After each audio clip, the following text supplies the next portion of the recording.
और प्यार हो गया। रोमांटिक कहानी। नीलेश जी की पत्नी 55 साल की उम्र में एक बड़ी बीमारी से चल बसी थी। तब से नीलेश जी अकेले ही जीवन व्यतीत कर रहे थे। उनके एक बेटा था, पढ़ने के लिए विदेश गया था और वहीं पर बस गया। फिर अकेलापन ही उनका साथी बन गया।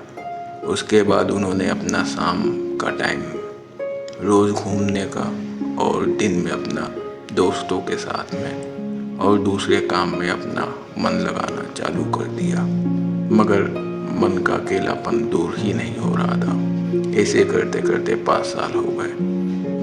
अब वे 60 साल के हो चुके थे। थोड़ी थोड़ी शारीरिक तकलीफें भी ज़्यादा होने लगी थी। अकेले रहते हुए उनके जीवन काटना बहुत मुश्किल होता जा रहा था। यादों के सहारे भी कितना जीवन काटा जा सकता है। ऐसे में एक दिन वह बीमार भी पड़ गए थे।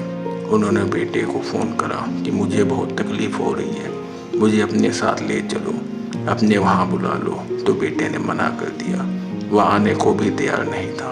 वह बोला, आप अपनी तरह से सब सेट कर लो, कोई सहायक रख लो और हमारी आशा मत रखो कि हम आएंगे, हम यहाँ ठीक हैं, सेट हैं। आप हमारे साथ नहीं सेट हो पाओगे। नीलेश जी के मन में जो थोड़ी सी आशा थी बेटे के साथ रहने की, वह भी खत्म हो गई। उससे वे काफ़ी निराश हो गए और बहुत दुखी रहते रहते थोड़े से अवसाद की तरफ भी चले गए थे। ऐसे एक दिन शाम के टाइम में घूमने गए थे। वहाँ पर जिस बेंच पर रोज़ बैठते थे, वहाँ एक औरत बैठी थी, बहुत ही तेजस्वी, एकदम संभ्रांत लग रही थी। उन्होंने उसको देखा, पूछा, मैं यहाँ आकर बैठ जाऊँ? उसने सिर हिलाया, हाँ बैठ जाओ। फिर वहाँ दिमाग में सोचने लगे, उसको मैंने कहीं देखा है। फिर एकदम उनको याद आया, अरे यह तो कॉलेज की वह लड़की है जो मेरे साथ में पढ़ती थी और जिसको मैं मन ही मन बहुत ही चाहता था, मगर मेरी बात कभी होठों पर नहीं आई और मैंने उसको कभी नहीं कहा। वे मन ही मन खुश हो गए थे। चलो थोड़ी देर में बात करता हूँ। थोड़ी देर तो वे चुपचाप रहे। फिर उससे पूछने लगे, आपका क्या नाम है, आप कहाँ रहती हैं? मैंने आपको पहले कहीं कभी देखा नहीं यहाँ। तो उसने बताया, मेरा नाम विशाखा है, और अपना परिचय देने लगी। परिचय देने में उसने बताया कि उसके पति की जल्दी ही डेथ हो गई थी। वह अपनी बेटी के साथ में दूसरी जगह पर रह रही थी। थोड़े दिन पहले ही उन्होंने यहाँ फ्लैट लिया है। पहले मकान था। बेटी की शादी के बाद में अकेलापन बहुत लगने लगा, तो उसने बोला फ्लैट में चले जाओ तो आपका मन लगा रहेगा। इसलिए वह इस बिल्डिंग में 4th फ्लोर पर फ्लैट में रह रही है और आज ही घूमने आई है। फिर बात हुई बातों में उन्होंने उससे पूछा, पहले आप कहाँ पढ़ती थी, आप कहाँ की हैं? तो जनरल बात होती है किसी का परिचय देने के लिए। उसमें जो विशाखा ने बताया वे तो उससे पहले ही पहचान गए थे, मगर नीलेश जी के ऊपर उम्र का तकाजा ज़्यादा दिख रहा था, सो उनको पहचान नहीं पाई। जब उसने अपने कॉलेज का नाम लिया तो नीलेश जी ने भी अपना नाम बोला वहाँ तो मैं भी पढ़ा हूँ, और अपने बेस का साल बताया। विशाखा भी कॉलेज की लड़की के जैसे खुश होते हुए, मैं भी उसी साल में पढ़ी हूँ, मैं आर्ट्स में पढ़ी हूँ। नीलेश जी ने बोला, मैं भी आर्ट्स में पढ़ा हूँ। उसने अपना नाम बताया, मैं नीलेश हूँ।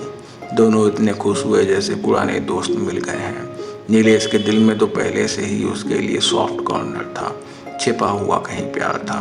अब दोनों रोज शाम को मिलने लगे और बहुत बातें करते, एक दूसरे से सुख दुख की बातें करते, और एक ही बिल्डिंग में फ्लैट होने के कारण जब जरूरत होती तो एक दूसरे से मिलने भी चले जाते। दोनों एक दूसरे की परवाह करने लगे थे। विशाखा जी की बेटी को बहुत चिंता थी अपनी माँ की। जब वह नीलेश जी से मिली तो उसकी चिंता दूर हुई कि चलो माँ को कोई यहाँ जानने वाला तो मिला। उनका सहपाठी है, टाइम आराम से कट रहा है। थोड़ी सी वह रिलैक्स हो गई। ऐसे ही उसने अपने पति को यह बात बताई तो उसके पति ने बोला, अभी तुम्हारी माँ की उम्र कितनी है? 50 साल की उम्र में बहुत लंबी जिंदगी उनके सामने पड़ी है, अकेले काटने पड़ेगी। कोई अच्छा जीवन साथी मिल जाए तो अच्छा रहेगा। मगर बेटी के दिमाग में यह बात कभी आ ही नहीं कि मेरी माँ की दूसरी शादी कर देनी चाहिए। धीरे धीरे विशाखा जी और नीलेश जी की मुलाकात रोज होने से दोनों के मन में संवेदनाएं जागी थी। दोनों एक दूसरे के सुख दुख के साथी हो गए थे। एक दिन किसी ने उनके बेटे को विदेश में कान भरे, तुम्हारे पिता तो आजकल एक सहपाठी लेडी के साथ बहुत गपशप करते रहते हैं, गुलछड़े उड़ा रहे हैं। उसको बहुत बुरा लगा। उसने यह नहीं सोचा कि मेरे पिता अकेले रहते हैं, ऐसे में कोई हंसने बोलने वाला मिल गया तो क्या फर्क पड़ता है। और सामने वाले के चढ़ाने से फोन पर भला बुरा बोलने लग गया। इधर कुछ दिनों से विशाखा जी नीचे गार्डन में नहीं आ गई थी, तो वे उनको दिखाई नहीं दी। तो उनको चिंता होने लगी क्या हो गया। एक दिन वह अपने घर जाते हुए उनके वहाँ गए, उनकी बेटी से मिले। उनको पता लगा कि विशाखा जी बहुत बुखार से तड़प रही थी, उनके पास कोई नहीं था। दूसरे दिन उन्होंने फ़ोन करा किसी तरह उठ करके, तब जा करके उनको पता लगा और उनकी सेवा में आई। बेटी दामाद ने बहुत बोला कि माँ हमारे साथ चलो, मगर वहाँ चलने को तैयार नहीं है, अकेला ही रहना चाहती है, क्योंकि ज़िंदगी उन्होंने स्वाभिमान पूर्वक अकेली ही काटी है। जब नीलेश जी से मिले तो उसके दिमाग में यह बात आई कि अगर नीलेश जी और माँ का विवाह हो जाए तो इनकी ज़िंदगी अच्छी तरह कटेगी और हमको भी अच्छा रहेगा, थोड़ी टेंशन कम हो जाएगी। उसने अपनी माँ को बहुत समझाने की कोशिश करी, पर वह कुछ भी समझने में तैयार नहीं थी। मगर थोड़े दिन बाद जब वापस उनकी तबीयत खराब हुई, नीलेश जी को फ़ोन लगाया। नीलेश जी डॉक्टर के साथ वहाँ पहुँचे। डॉक्टर ने चेक करके बोला, इनको आराम की सख्त ज़रूरत है, आप इनके कोई सगे को बुला दीजिए जो इनकी देखभाल कर सके। उन्होंने उसकी बेटी को फ़ोन लगाया, मगर बेटी आउट ऑफ स्टेशन गई हुई थी, घूमने गई हुई थी। उसने वहाँ से बोला, आप ही कुछ करिए, आप ही माँ की देखभाल करिए, किसी को रख लीजिए, नर्स बुला लीजिए, अभी मैं नहीं आ सकती, मेरे को आने में 5 दिन लग जाएंगे। जब तक माँ की तबीयत बिगड़ जाएगी आप उनकी देखभाल करिए, और आपके होते हुए मुझे कोई चिंता नहीं है।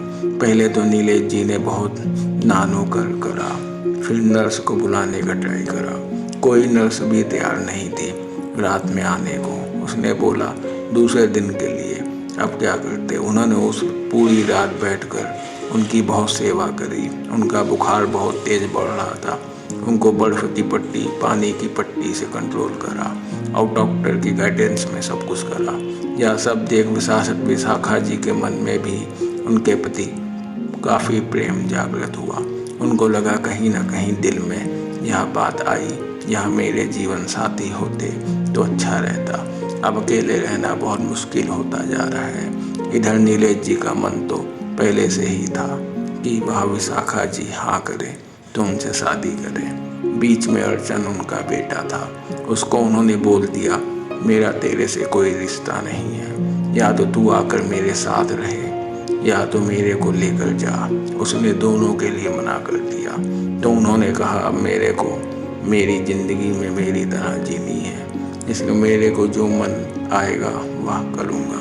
इधर जब उनकी बेटी आउट ऑफ स्टेशन से वापस घर आई और अपनी माँ से मिलने गई, उसने अपनी माँ के बीमार चेहरे पर एक अलग सी चमक देखी। माँ से बात करने लगी तो विशाखा जी पूरी टाइम नीलेश जी की बात करते रहे।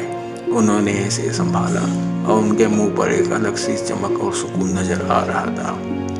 यह देखकर बेटी को मन में अपने पति की बात ध्यान आई और उसने भी मन बनाया।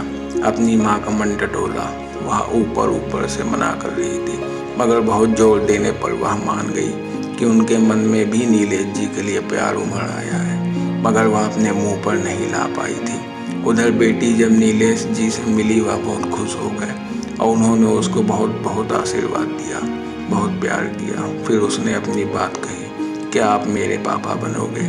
वह तो कब से इस इंतजार में थे कि विशाखा जी शादी के लिए मान जाए, क्योंकि वह तो उनसे पहले से ही प्यार करते थे और वह पुराना सोया हुआ प्यार जाग गया था।